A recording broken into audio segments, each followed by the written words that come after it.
Shabbat shalom, everybody. So our portion was Behar, Bechukkotai. Thank you, Mauricio. It's amazing. There were so many areas in this portion that could be spoken about.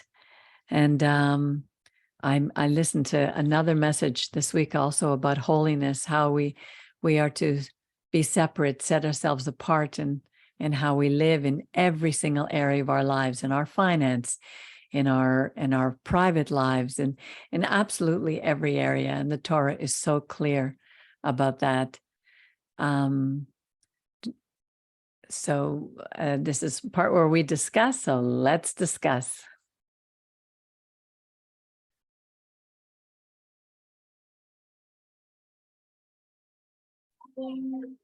Well, I would like to add something and it's about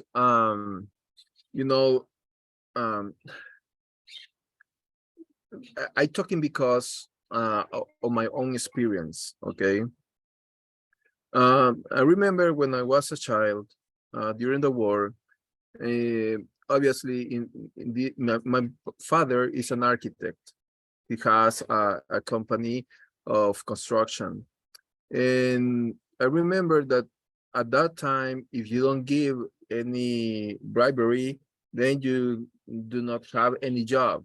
Okay, that's how it works in all Latin America, and I'm not sure in your countries, but here in Quebec too. Let me tell you, it works the same way.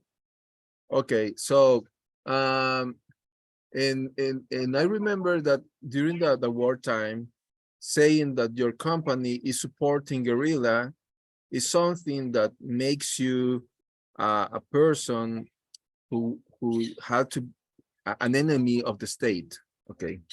Wow. So the problem is that my father was accused to give money to the communism here in El Salvador. Wow. And so they look for him to prison here. Okay. So honestly, in one day, from one day to another, our life changed, completely changed. Okay. So when I say impoverishment, I know what is that, because obviously we have a lot of assets and a big house and everything. But then the next day, my father was running away because they want to take him into prison. Wow. Then we lost everything. We had to sell everything to pay the debts because, the government is telling you you have a final date to give me the construction. But if you are not there, how can you build the schools or whatever he was making? So then we fall, and when we fall, honestly, there was nobody around us to stop the falling. Okay. Right. So when I read this this message, I just said, wow, how could be the Torah if we practice the Torah to help other people? But to help people is not to say, I'm gonna pay your debts, or I'm gonna give you this money, this charity. No, it's to stop his fall. And when it says his fall, is the capacity of renew themselves. Okay, because my dad, after that, he couldn't have enough mind to rebuild his company. He felt so ashamed. He felt so like nobody wants me, nobody, I don't care to anybody, etc. He couldn't rebuild his company. Then so when I look for these verses, and I look for the whole chapter, honestly, is that we have a responsibility for our brothers. Okay, so it's not only to say, okay, it's not about money. Honestly, it's more. Is about to say, hey, you can do it again. Try. Sometimes we need a person just to say, hey, it's okay. You are human. Right. You messed it up, everything. But God loves you and you can go again. Yes. So you have a second opportunity. And that's to say when the Rabbi said God is the God of opportunities, and it's something that is more than just a title or a phrase, is beyond, because when you feel that kind of love, then you can raise up again. And now, when I see, for example, how can we stop, for example, to fall another person, for example, our kids. Sometimes we need to stop their fall. Okay, for example, my daughter had problems with the school, honestly, and she tries to read. Uh-oh. You got stuck. Mauricio?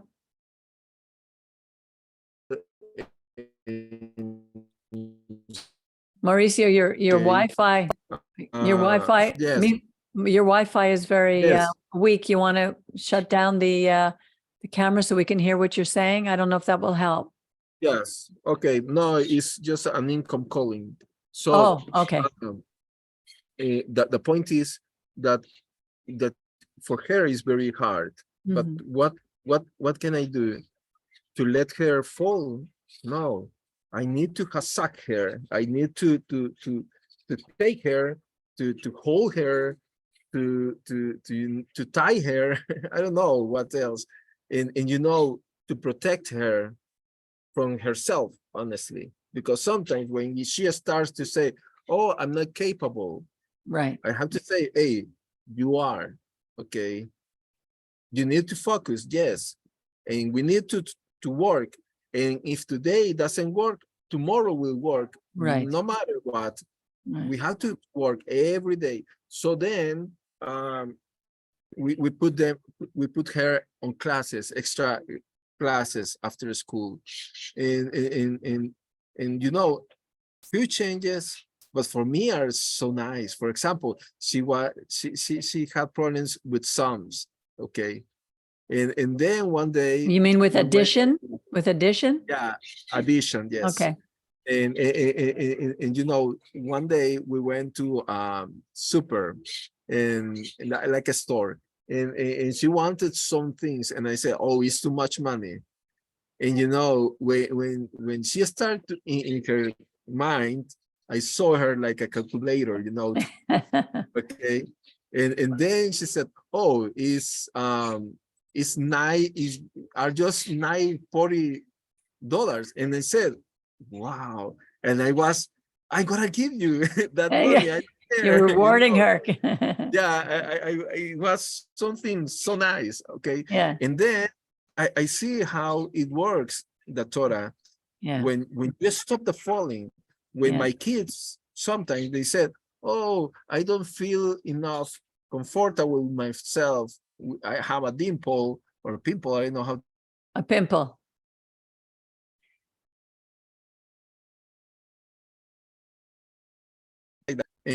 I'm sorry, it goes down. So then when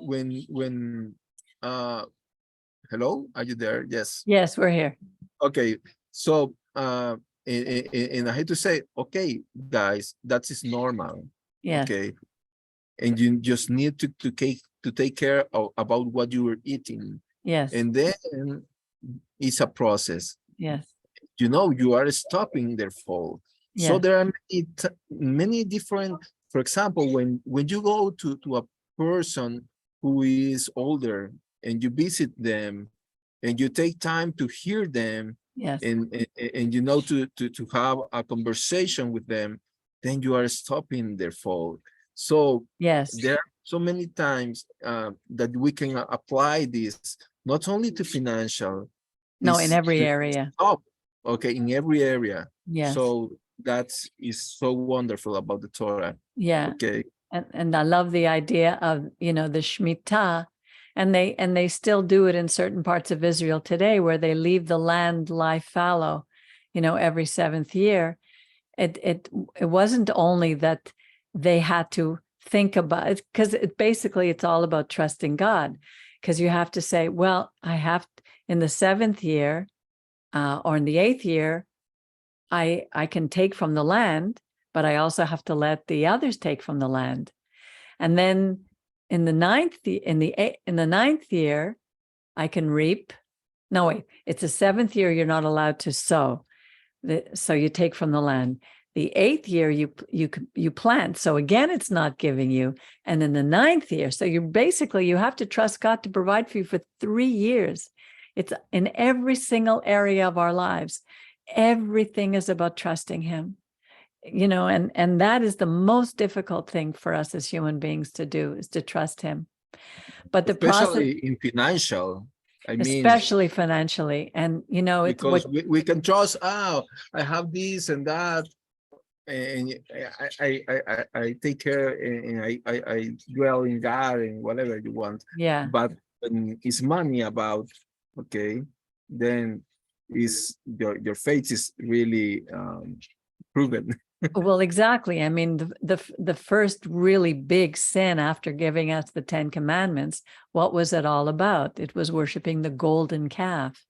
The world is worshiping the golden calf today again. Money is everything. And I see when people fall apart because they're so afraid of what's going to happen to them if they lose their money. The training that you're giving Samara now is wonderful, because those are tools that she's going to have later on to see, I can make it through. I can solve this. It may be difficult now, because I'm looking at, as I told you before, with my younger daughter, she's now in her 50s, and I have to work with her as if she were still a teenager.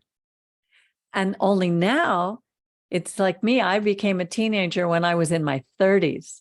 So when I lost big, because I had a lot more money in my 30s than I had when I was a teenager. So when you make a mistake, you make much bigger mistakes. And life is a very hard taskmaster. So it's so important as parents that we teach those skills to our children and not carry them through everything, but allow them to fall sometimes. Sometimes they need to fall to see what it is to be able to pick themselves up.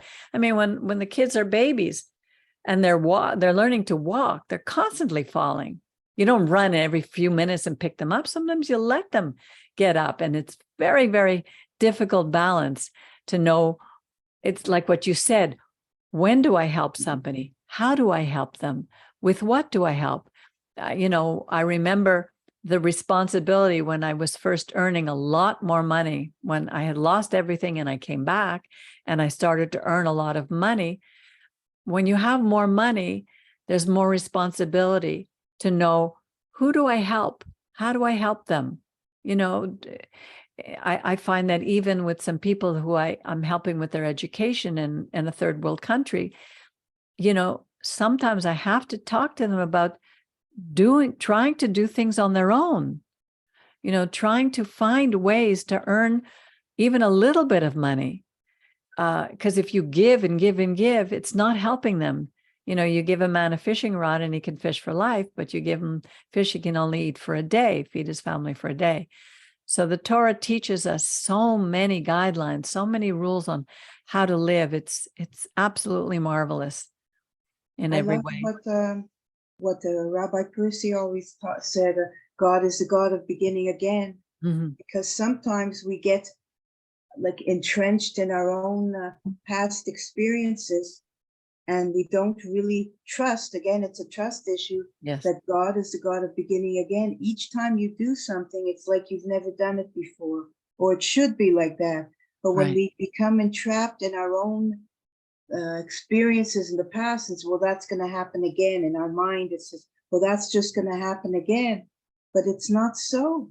It doesn't have to be so. We just have to, sometimes things take on a new perspective, and we just try again. I even remember a course I took many, many years ago, and I'm not good in math generally, but I also I'm so used to knowing that I'm not good in math. And it was a course for psychology in statistics. And I was just going to drop out of the course. And then they said, you know what, I'm going to try it and see, even though I know I'm not good in math. And I actually passed it, and I got the credit. And it's sometimes you just have to trust, not that suddenly I'm going to be a mathematician, but that slowly I'm going to try and look at things and see, well, maybe I can do this, you know? And it's like that in everything in our lives, you know, and it's amazing when we get to the other side of certain things. We say, wow, we can try this again. I love that. Exactly. You know what about concerning about wealth? From the beginning, they taught us to focus everything about. From the beginning, they taught us the concept of being wealthy. You know, Who is they? Who taught? I mean, this world, this society. Right. You know, you are taught from school, from your parents, first of all. Then you go to school and you learn that you have to do this and this and this in order to get this. Like there is a linearity, all right? And if you follow this, you will have more chances to succeed. But what they don't taught us is that the real meaning of being wealthy, okay? What it is to live a life that is not focused only on making money. You know, it is true that everybody wants to live a life with abundance, when you don't have to suffer scarcity, and that you have anything that you need. Now, if you think about our society, it's built upon the pillars of money, okay, and it has turned into a system which is based off greedy and completely opposite to what was meant to be, you know, to have a life, a wealthy life in all aspects. It's not only in economical. So we have the tendency, first of all, to put our efforts on that, on only economy. If I have economy and my economy is good, I make a lot of money, I will have everything that I need. And now what happens after 40 years, and suddenly those that they have business, the business goes away, and or they have a problem with the business, like happened with Mauricio's father, you know, and that is not the case. But there are some cases where the people, everything that they built in their own life was based upon that. So you destroy the base, and then the entire life collapses. Most of them, ended up taking their own lives. Husband. Yeah, I remember the financial have to deal with the bankruptcy, because the wives that they have, you know, they also are based on that, and the entire family, it's all based on that. So what happens? The entire family collapses, you know, and it's very sad to see that. But what if? Okay, I remember Yeshua. I was even looking at that before, when it says, like, Luke 12:34. It says, "For where your treasure is, there your heart will be also." Now, you know, it's interesting that when we receive financial advice, and it tells us, yes, when you invest, you have to do it. You have not to put all the eggs in the same bin, basket. You know. Yes. It's a basket. But what are we doing with the financial system? We are always, you know, focusing the entire thing in our lives. It has to be for money, No, there's other things. Now, what? Who told us about the other things? There is investment in our lives as a person, of what we do, you know. And it's not only about us, but it's around those who surround us also. That we are investing in other. There is a law in the creation that the Creator put in place, which is a lot of attraction, that they say, which is whatever, you know, you give, you ended up receiving somehow, some later or some. So because the entire creation, it fits around that. It works around that. It's a mechanism, you know. That so what happens right now with more like people right now, they are losing money in California not a long time ago. They have so much money in these banks, and suddenly these banks they bankrupt. You know, they go bankrupt.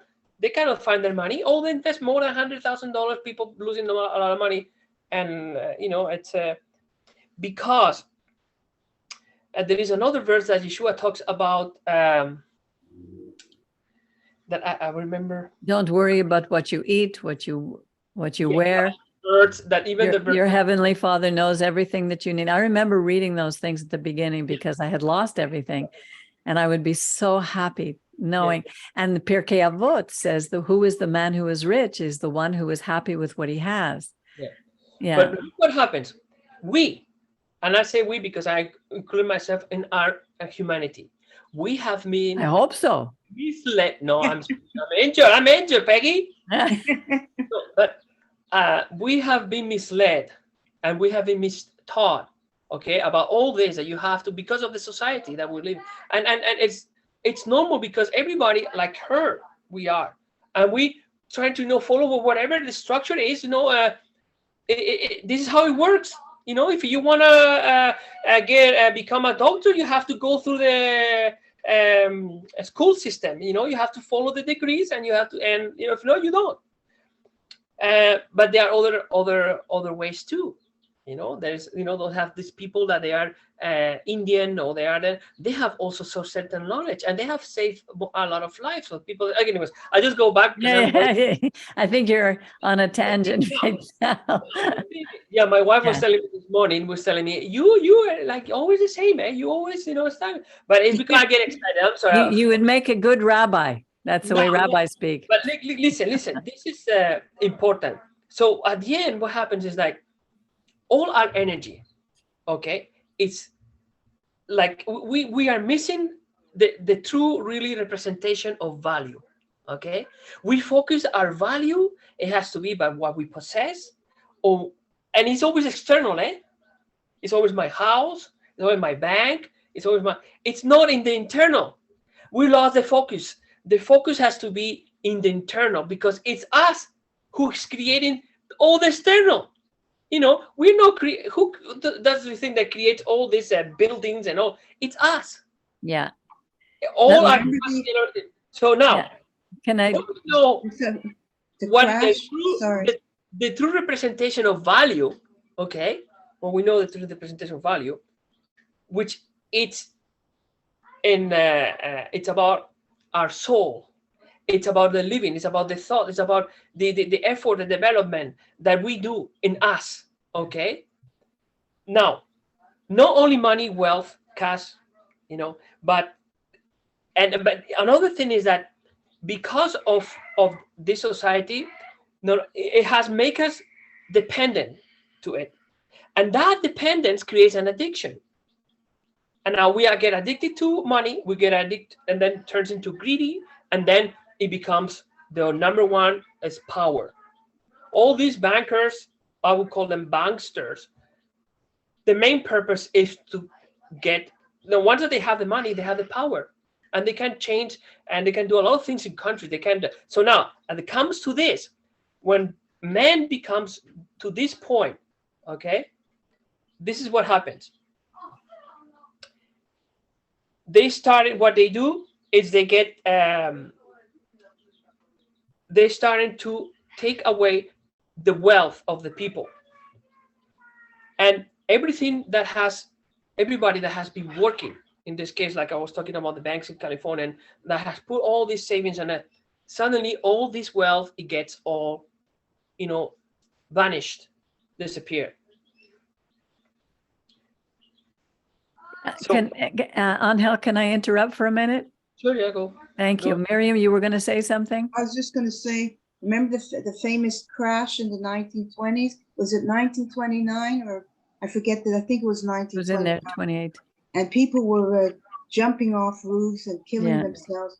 And when you think of that, it's not money, when Yeshua said it's the love of money, not money, that is the root of all evil. Exactly. So even though you say we're trained a certain way, but if you're trained, by the 10 Commandments, by the love of God and to love Right. God, even though it's tragic to lose money, if you jump off a roof because of you've lost everything, I don't think you have a strong relationship with God. And You I'm have not none. you have none. I'm not Yeah. trying to belittle the importance of home and having things, but it's the love of money, not money itself, that's the root of all evil.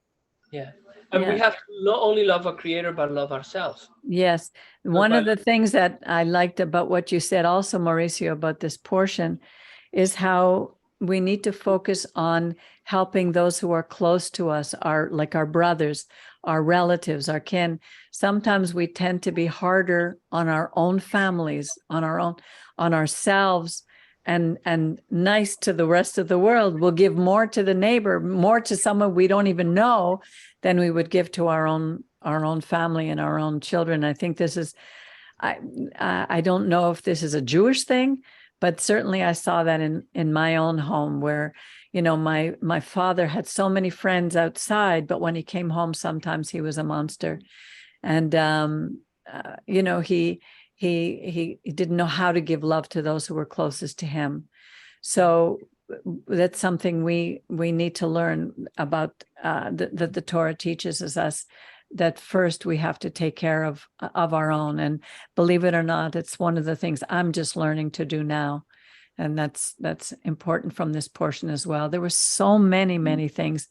I have a question open. Okay. Yes. It's good to be poor. It's Poor. good to be poor.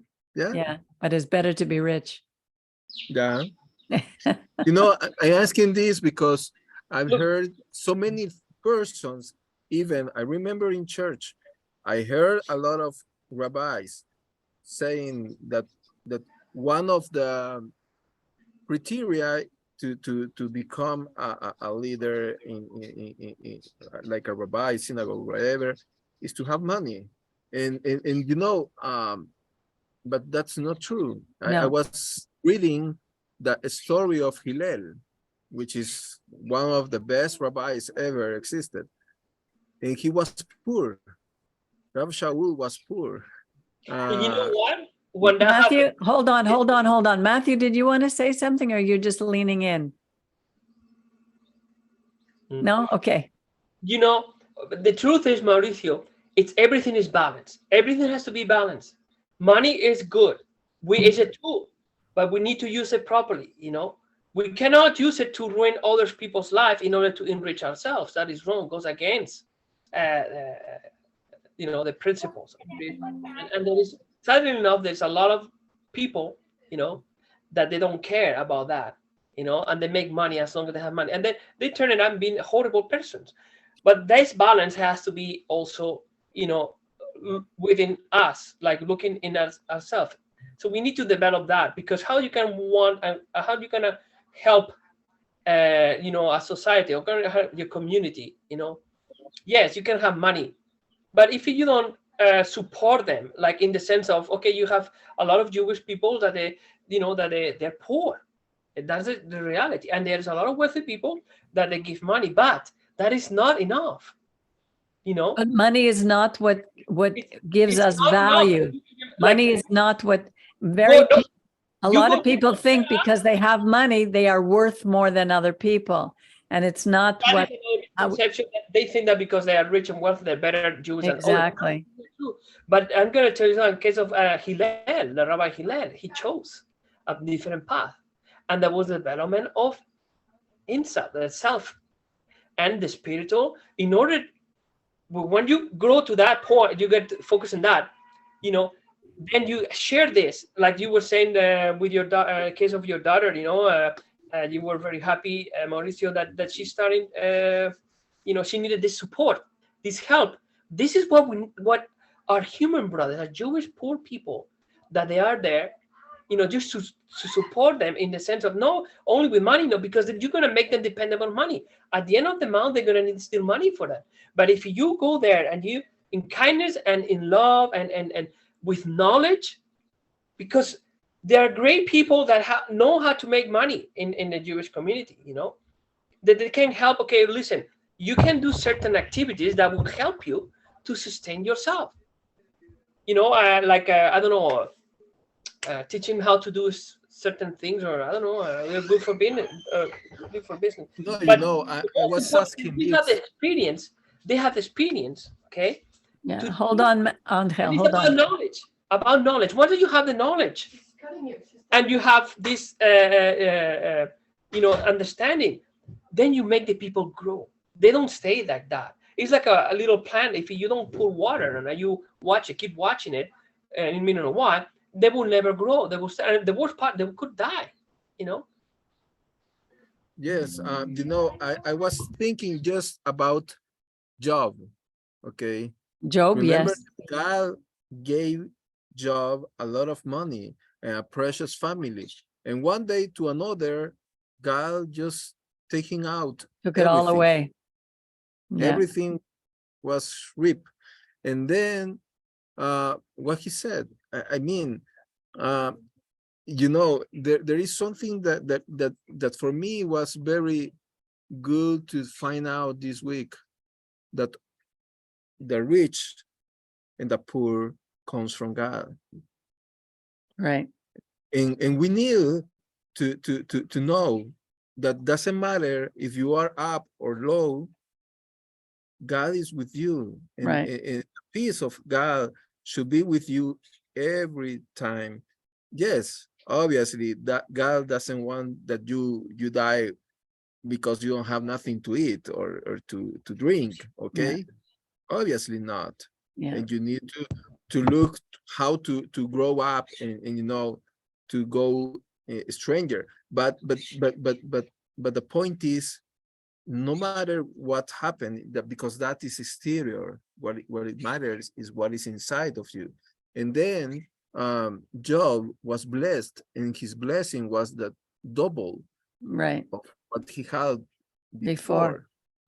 Yes. Yeah, I was thinking So, of my daughter this morning on that same topic, Mauricio, because I was thinking, how is God going to help her if she doesn't know God, if she just keeps rejecting and rejecting? And then I remember he says, God reigns on the righteous and on the unrighteous. He takes care of everyone.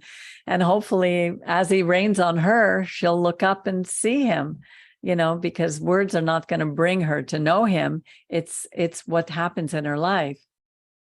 yes, God, you know, there is something really nice about what you said.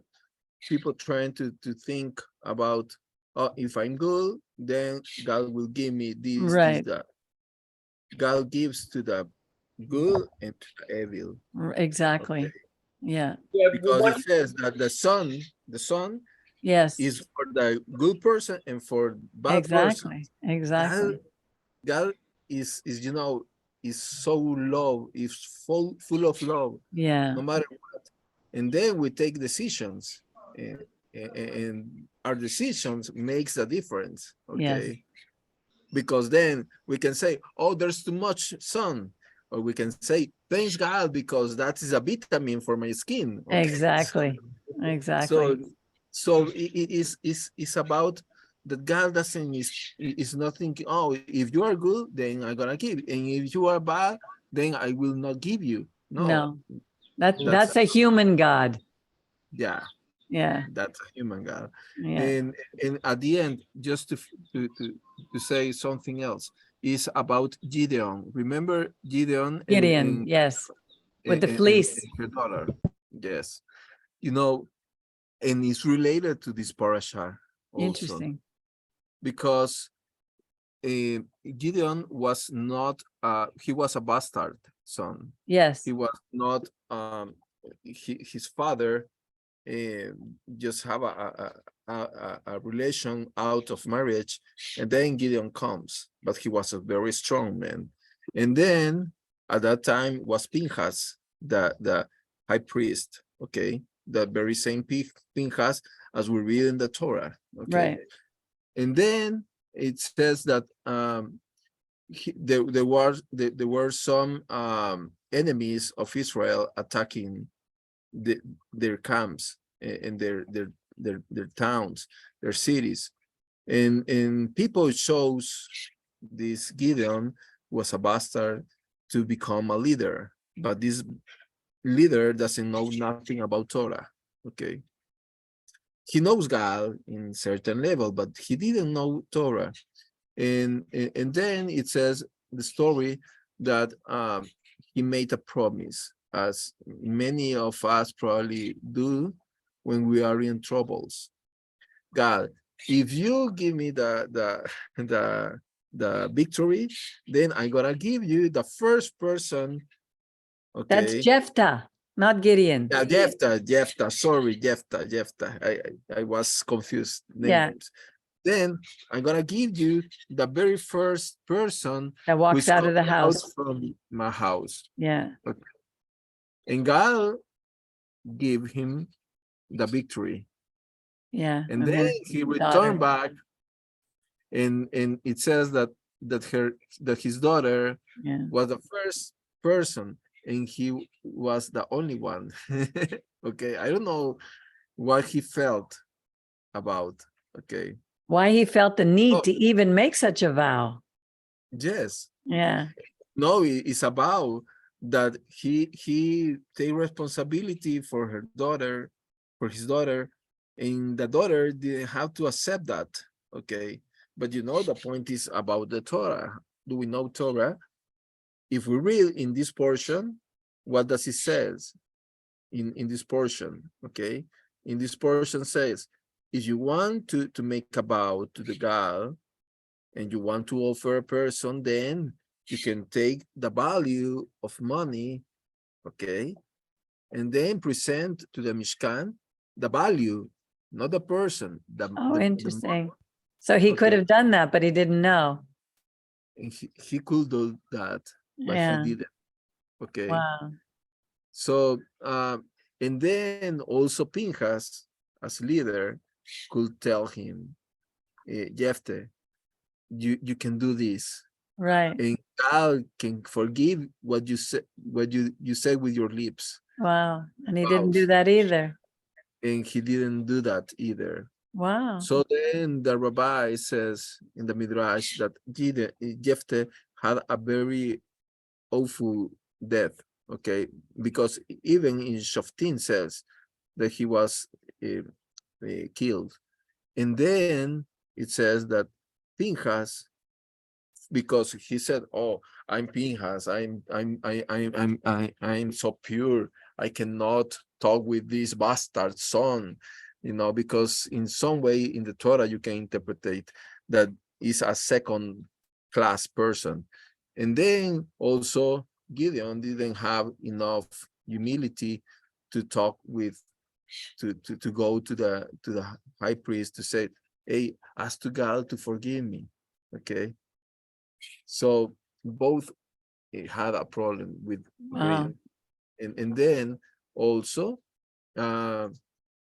it says that the Midrash that the Spirit of God just didn't talk more to Pinchas. Okay, it's it flies. It's like flying. Okay. Wow. Because of that, and it is good to know the Torah, because it was clear that we don't have to offer. It's against Torah. So that's why we cannot say, "Oh, Jesus is a sacrifice, an offering." A sacrifice, an offering." Why? Because it's against Torah. Exactly. Wow. That's the point. Yes. As you were, that's why you remember that supposedly it says in the book of Acts they give some money to because there was a value for these persons. Okay, because Torah it says, no, you don't have to take this person as sacrifice. That's why they give that quantity of money that is related to this portion. So amazing. The wealth, the depth of knowledge that's in the Torah. I mean, this is just 2 portions. There's so much more. There's the richness of it. But, you know, as I was reading it on Wednesday night, and we read about the blessings and the curses also, and it talks about what God would do to us if we were disobedient, and how over and over he says, you will, if you obey my chukim and my mishpatim and my mitzvot, you will live safely in the land.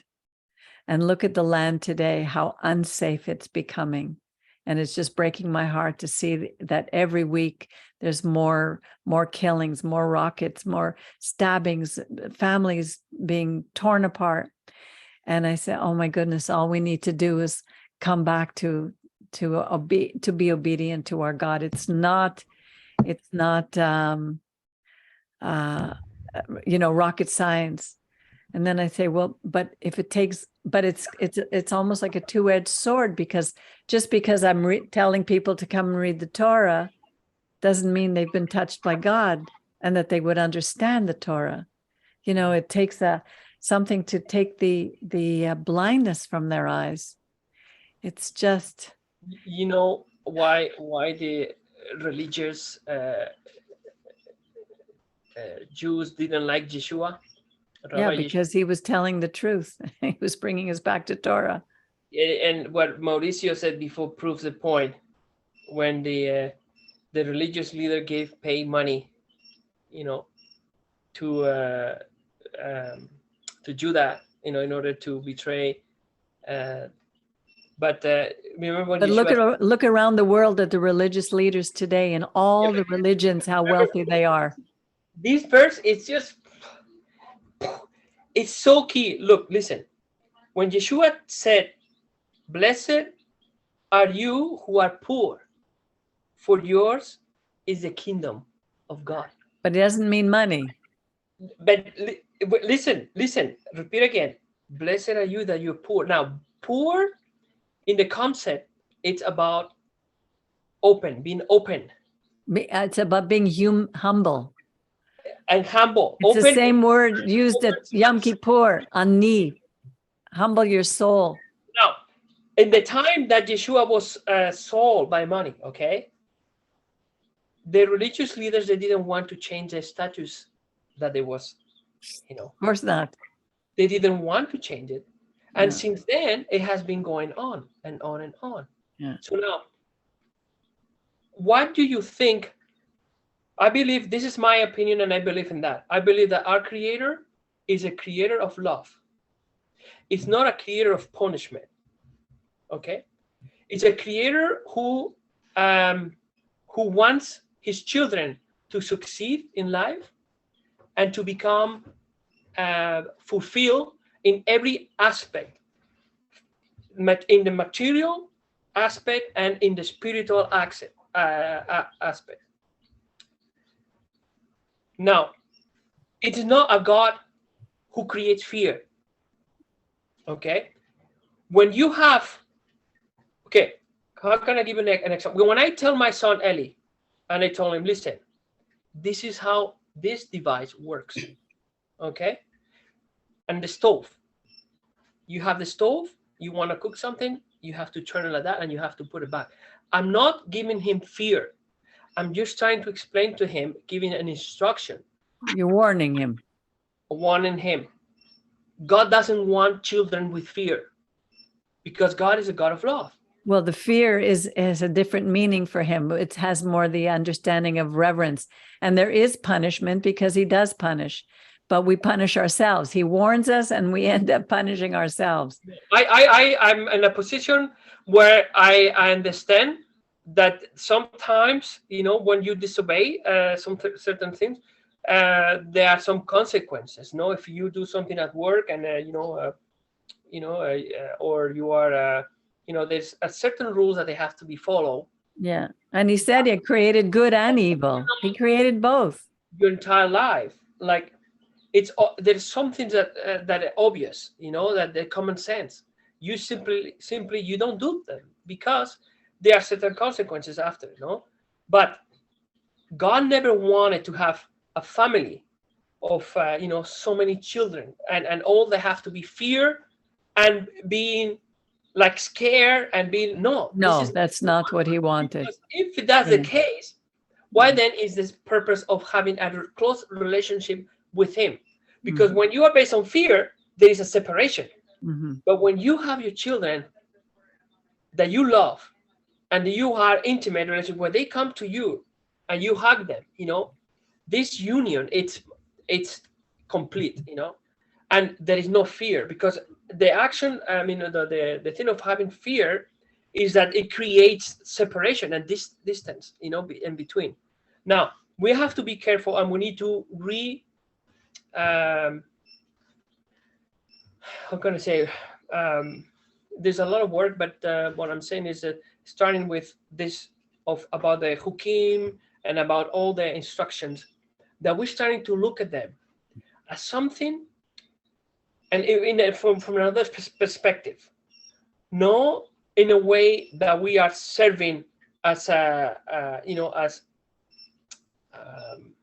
as a slave, where you are very, very, very scared about ourselves, growing and understanding of the Torah, of the scriptures, but they will help, as Rabbi also used to say, that and Rabbi Shaul, when he used to say, when we need to take everything that is good for us, but a good in the sense that they're going to edify us, that they're going to build ourselves, our souls, and that is going to be profitable for us, for our life, that it will somehow benefit us, and not only us, but those that surround us, the community and everybody surround. So it's very important to get that idea of fear out of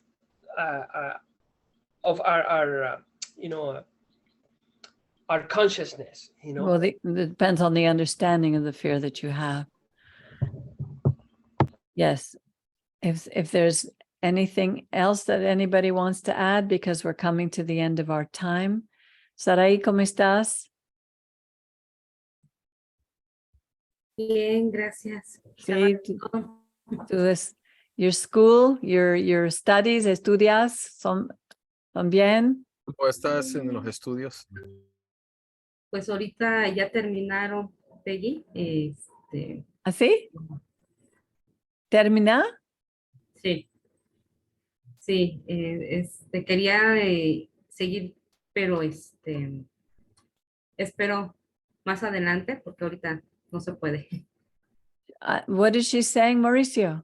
Oh, she's gonna later she will take again the studies, because right now she can't. She can't. Okay. Did she find work yet? ¿Ya encontraste trabajo? No. Wow. Yikes. We need to really pray for that. And Priscilla? Hola. Hola. Hello. Wow. How can we help? How can we help them, Mauricio? What do they ¿Cómo need? podemos ayudarles?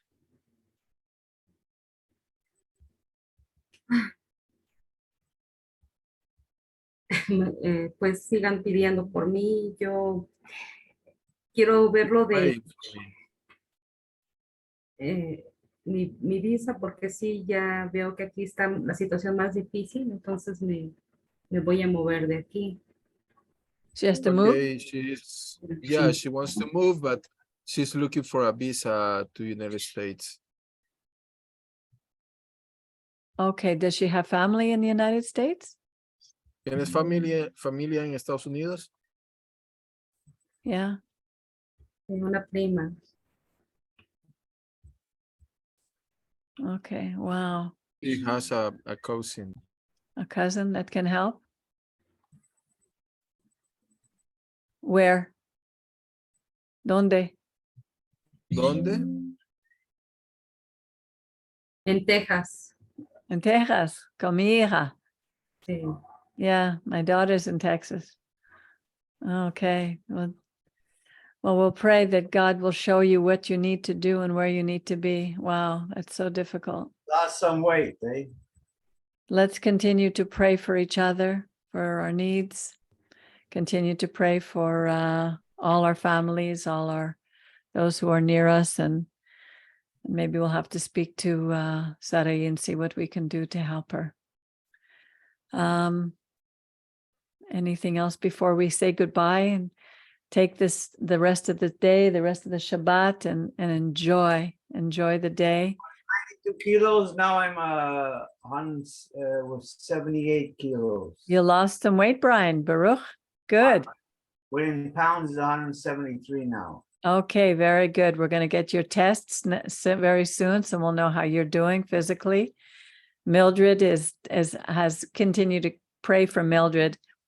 I'm in touch with her every day and helping her in every way we can. She's down to 85 pounds. She's like she's 5'6" and weighs 85 pounds, which is very, very little. There's a lady who's living with her who's going to be going to Mexico at the end of the month. So we're going to have to find people who can help take care of her. There's a lot of challenges that each of us face. And it's wonderful to know that God is with us and he opens doors and provides ways for all of us.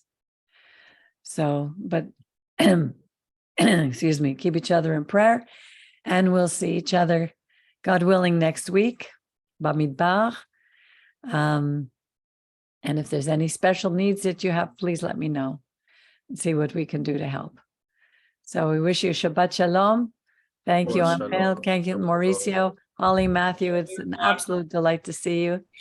Miriam, Brian, Sarai, Priscilla, Etid. Shabbat Shalom. Shabbat Shalom.